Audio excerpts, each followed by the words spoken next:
झलकत हमरो जवनिया राजा,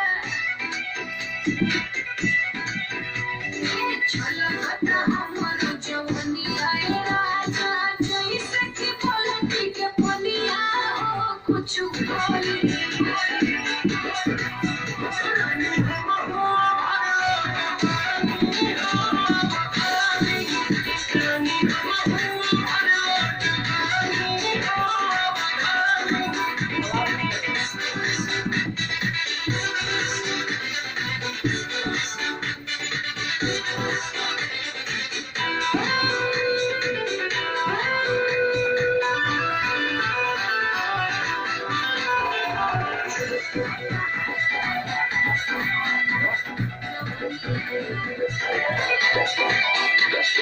तैयार हम हुआनी तैयार आई ओढ़ी के ओढ़नी काटे चुनी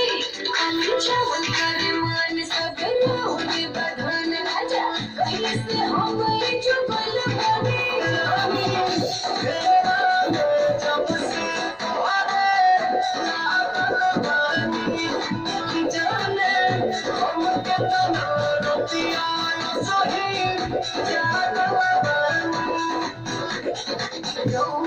राजा खटिया बिछवनी देखी लगा के मच्छर दनिया हो चली चली रानी हम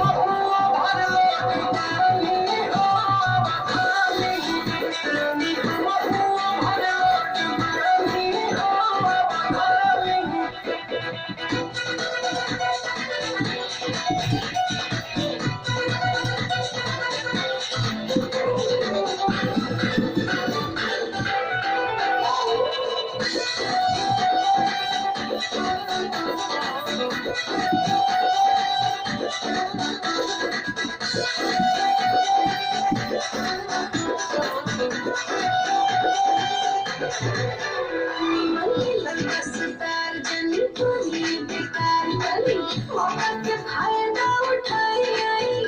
अपन सीना से सटा के दूरी संग मिटा के राजा उठवा से उठे बसताई आई